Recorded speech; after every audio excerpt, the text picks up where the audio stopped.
Ahojte, počas Silvestra sme po mnohých zmenách plánov vyrazili do Chorvátska na ostrov Vir.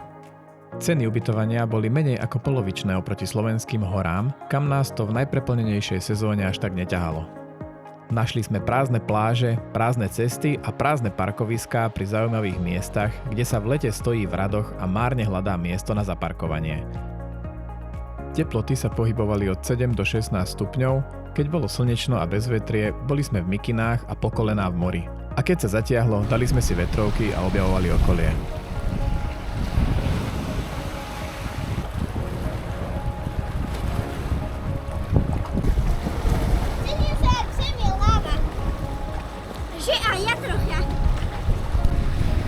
Ostrov sa dá v pohode obísť za jeden deň.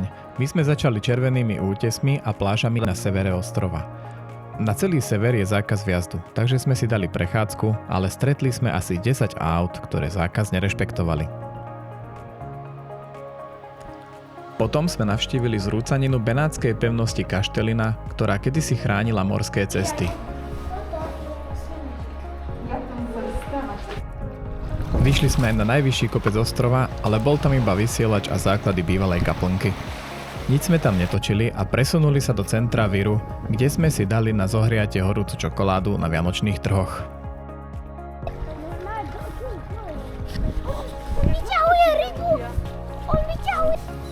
Aj keď tu teraz takmer nie sú turisti, treba povedať, že s výzdobou to neflákajú.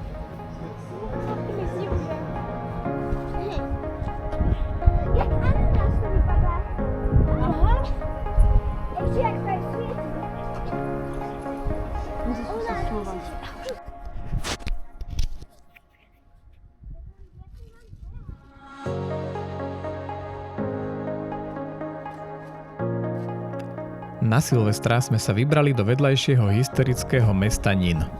Opevnené centrum stojí na ostrove vnútri plytkej lagúny obývanom už 3000 rokov a vedú naň dva kamenné mosty.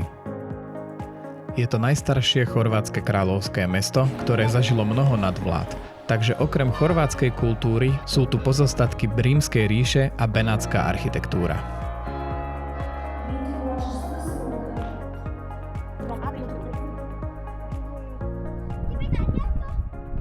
O polnoci sme si išli užiť atmosféru a ohňostroj do centra Viru.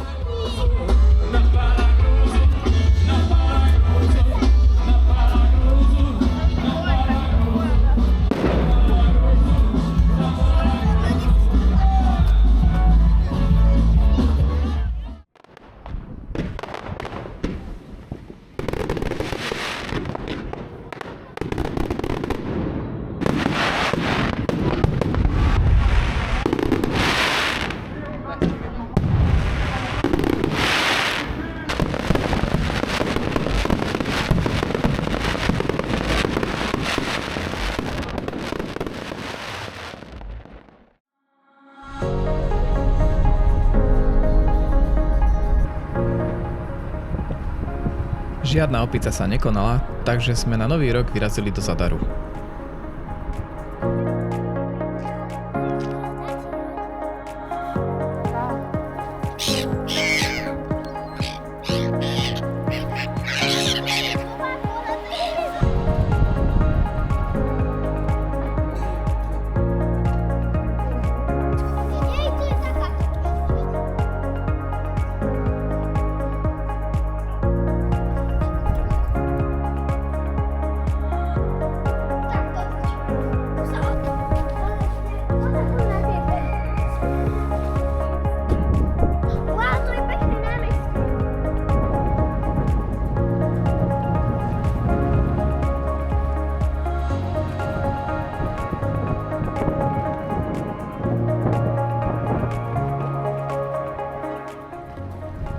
Dobre, maminka.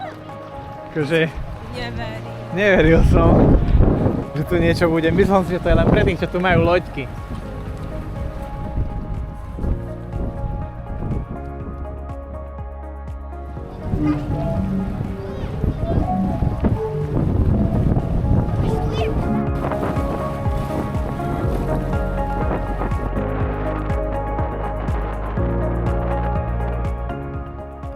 V meste sme našli výstavu fotografií o prevozníkoch, ktorí na malých červených člnoch skracujú cestu z poloostrova do prístavu.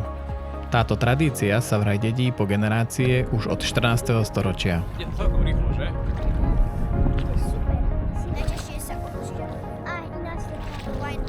Stálo to 2 eurá na osobu, takže oproti lodiam zaparkovaným okolo sme asi dosť ušetrili.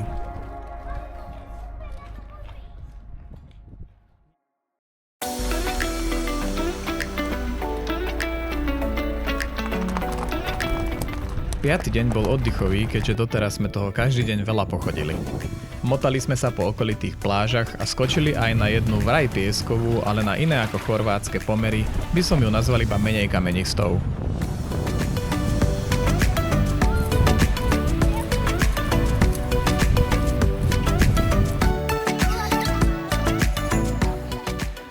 V deň odchodu bolo zase krásne počasie a po opustení ubytovania a rozlúčkovom namočení členkov do mora sme mali prvú zastávku naplánovanú pri Maslenickom moste. Most ponad prieliv spájajúci Novigradské more s Jadranským bol počas vojny v Juhoslávii zničený a obnovili ho v roku 2005. Je dlhý 315 a vysoký 55 metrov.